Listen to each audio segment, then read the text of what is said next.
to show for it. But I was happy with how we started that. Obviously, we couldn't catch fire after that, but going into halftime, made a nice run, cut it to 8. Really thought we were in a good position coming out of the locker room. Unfortunately, just could not get enough momentum to ever put enough pressure on them to get the game close enough.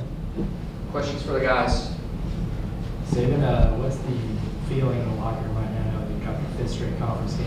It's not going to get any easier with the potential #1 team coming here on Wednesday. It's definitely a quiet locker room, but we're just going to get back to the drawing board and get better each and every day.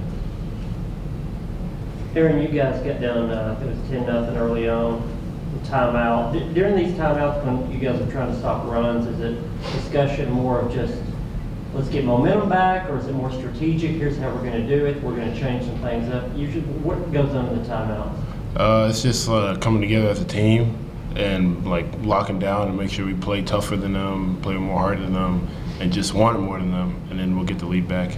That's all it is. Saben, Bryce talked about good possessions to start, but you guys are 2 for 19 from the field out of the game. How frustrating were those opening minutes of the contest? It was very frustrating. It was definitely a slow start for us, but we did have some good looks, but it just wasn't going in the hole for us tonight.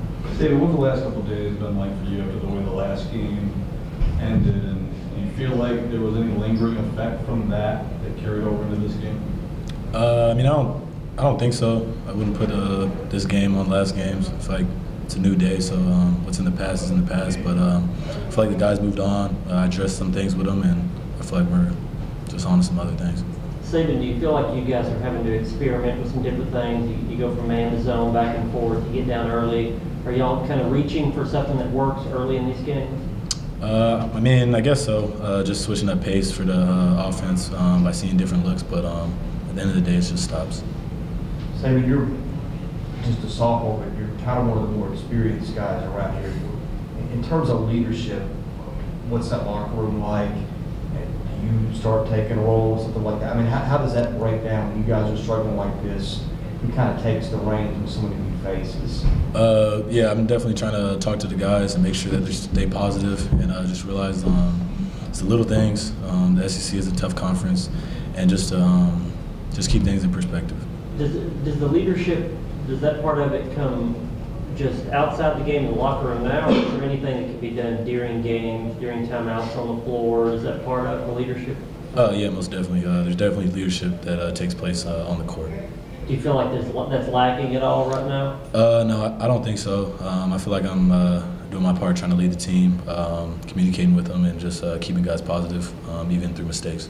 Saben, you said you addressed some things. Did you guys have like a players meeting kind of thing? Yeah. When was that? Day after the game. Did you feel like it helped in any way? I mean, did you feel better coming out of that? Yeah, I felt better with myself, to the guys, and just them knowing that I'm there for them, and I have their back. Aaron, you said the other night guys on this team are not used to losing.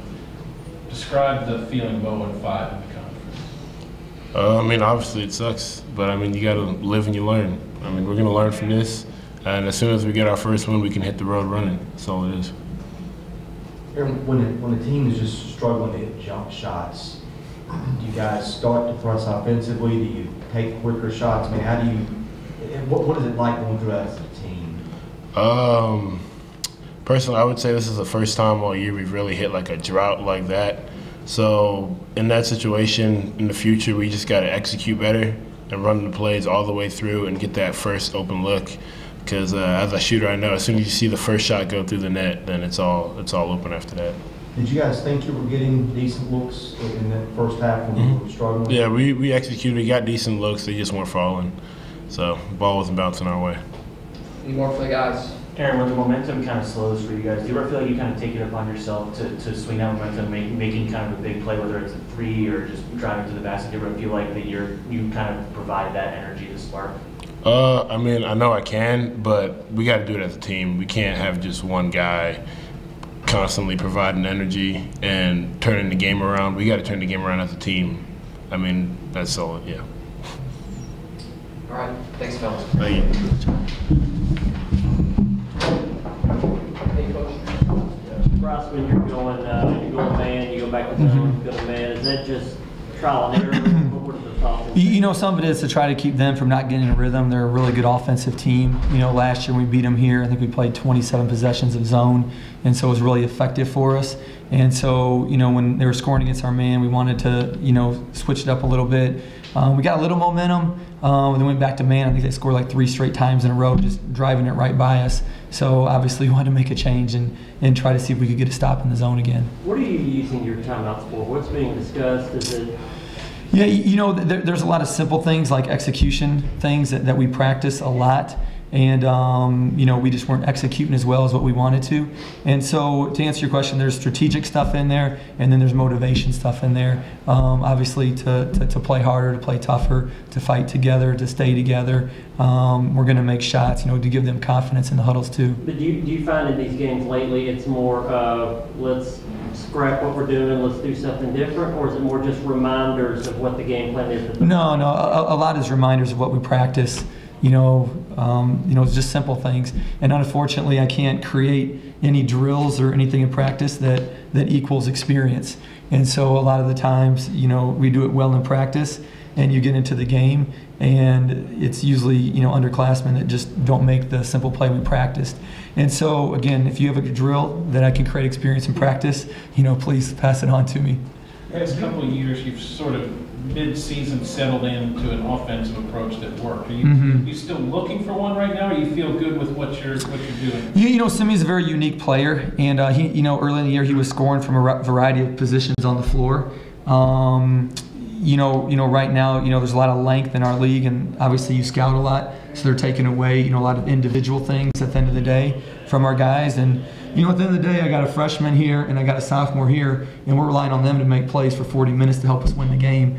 And you know, we're a young team, and he's getting invaluable experience. He's getting unbelievable experience, and as they mature and get older, they're going to make more and more plays, I think, for our whole team. But did you think the effort was okay tonight? Did you see effort lacking? You know, we just talked about that with our staff, and because every time out we were like, you know, we're not quitting. You know, our goal was, we ended up by 18, we were like, hey, we're not losing by this many. You know, we have to come back. We're fighting the whole way. And, you know, I think our guys played hard. I think, you know, their quickness and their speed, when we were playing hard and they just drove right around us, you know, it does get to be deflating at times.